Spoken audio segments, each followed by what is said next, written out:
Сүүлийн жилүүдэд хүүхэд хамгааллын тогтолцоо, хууль эрхцэн орчинд шинжилэл хийгдэж байгаа ч хүүхэд хүчиндэх гэмт хэргийн тоо буурахгүй байна. Харамсалтай нь хохирогч хүүхдүүдийн дийлэнх нь болсон явдлыг нуун дарагдуулах хандлагатай байдаг байна. Зарим том мэдээллийг дэлгэцэнд үзүүлье. Манай улсад сүүлийн 5 жилд хүүхэд хүчиндэх дур хүслээ ёс бусдаар хангах нийт 1601 гэмт хэрэг бүртгэгдэж, улмаар 1630 хүүхэд хохирсон байна. Хохирогчдын дийлэнх нь буюу 51% нь 14-өөс 17 насныхан бол 42% нь 8-аас 13 нас, за харин 7 орчим хувь нь тгээс 7 хүртэлх насны хүүхдүүд байгаа юм. Мөн энэ хугацаанд буюу сүүлийн 5 жилд шүүх шинжилгээний байгууллагад бэлгийн хүчирхийллийн хохирогч болсон гэх үндслэлээр 4161 хүүхэд үзлэгт хамрагджээ. Үзлэгт хамрагдсан хүүхдүүдийн 6% нь эрэгтэй хүүхдүүд байгаа бол 94 орчим хувь нь эмэгтэй хүүхдүүд байна.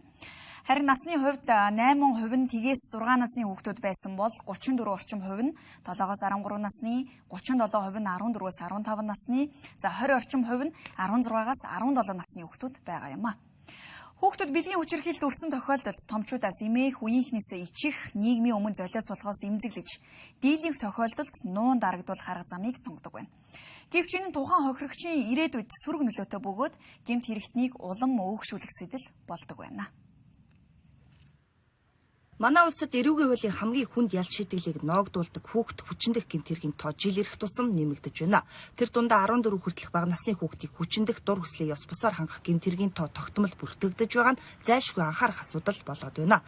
Жилд дунджаар 150-аас 200 хүүхэд тус цэргийн хохирогч болдог бөгөөд сүүлийн 5 жилд 1630 хүүхэд бэлгийн хүчирхийллээс үүдэн хохирсон байна. Энэ нь нэг талдаа эцэг эх асрын хамгаалагчдын анхаарал хариуцлагагүй байдалтай холбоотой бол нөгөө тэгэр хүүхэд хамгааллын тогтолцоо, хууль эрх зүйн орчин хангалтгүй байгаагийн илрэл юм а.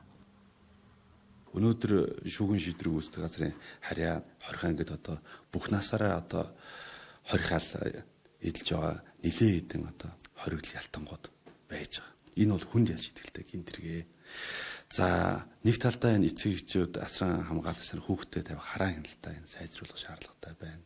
За ахуйн хүрээнд танил, найз, нөхөд танихгүй янз бүрийн хүмүүсийг авсарж архитан цогтурдаг. Үүний улмаас бас энэ төрлийн гэмтрэг үйлдэгдэх шалтгаан бас болж байна. За дараагийн дугаарт энэ нийтийн цахим сүлжээ, Facebook, Instagram энэ одоо сүлжээнүүдийг энэ хүүхдтэйгээ холбоо барих зорилгоор ирнэ нэгдүгээр орохт нь л нийгэд өгчдөг. Тэгэхээр энэ одоо цахим сүлжээний цаанаас өдөрт одоо янз бүрийн тийм одоо гаж хүсэл сонирхолтой этгээдүүд хүүхдүүд рүү чат бичдэг. Ялангуяа энэ өсвөр нь бага насны 11, 12, 13, 14 настай охтууд руу бичдэг. За энэ одоо өвтөнгийн хүүхдүүдэд бичиж байна гэд хариу одоо захидал илгээгээд ингээд бичээд ингээд явж байгаад тэр хүний одоо ямар нэгэн тийм арга мэхэнд орох, уулзах, тэ хүчрхийл дарамтанд өртөх ийм тохиолдол одоо ингээд бүртгэж байна. Тэгэхээр манай улсын хувьд энэ бага насны хүүхэд бэлгийн хүчирхийллийн хохирогч болж байгаа асуудал дээр онцгой анхаарал хандуулах шаардлага байгаад байна. Яагаад энийг хэлж байна вэ гэхээр энэ сүүлийн 5 жилд одоо бэлгийн хүчирхийллийн хохирогч болсон хүүхдүүд тэр дундаа 14 наснд хүрээгүй өөрөөр бага насны хүүхдүүд одоо хохирч байгаа явдал бол эрс ингээд нэмэгдэж байна. Ерөөс тогтмол ингээд нэмэгдэж байгаа. Тэгэхээр энэ дээр бид нэр анхаарал хандуулах хэрэгтэй. Энэ дээр одоо цагдаагийн байгууллага одоо хүний эрхийн байгууллага, хуулийн байгууллагууд анхаарал хандуулах хэрэгтэй. Энэ дээр тодорхой урьдчилан сэргийлэх, энэ төрлийн гэмтрэд тэмцэх арга хэлбэрээ бид өөрчлөх бас шаардлага байна гэж харж байгаа. Тус гэмт хэргийн мэдэгдэж буй ил байгаа тооны ард хэдэн мянга байхыг үгүйсэхгүй. Учир нь тус төрлийн хэргийг нуун дарагдуулах нь илбэг бөгөөд 5 жилийн дараа илрэх тохиолдолж гардаг гэдгийг салбарынхан хэлж үзсэн юм а. Хохирогч сэтгэл зүйн гэмтэл авдаг бөгөөд нийгмээс өөрийгөө тусгаарладаг, мөн эцэг асран хамгаалагчид ярилцаж ойлголцох, мэдрэмжийг нь хүлээн зөвшөөрөхөөс илүүтэйгээр дур мэдэн шийдвэр гаргадаг тул хүүхэд нуун дарагдуулах арга замыг сонгодог байна. Үүнээс гадна нийгмийн хандлага хохирогчийг буруутай мэтээр мэдрүүлдэг нь хамгийн том шалтгаан болдог байна. Мөн хохирогчдын хохирлыг барагдуулах, шийдвэрлэх үйл ажиллагаач нөлөөлдөг байна.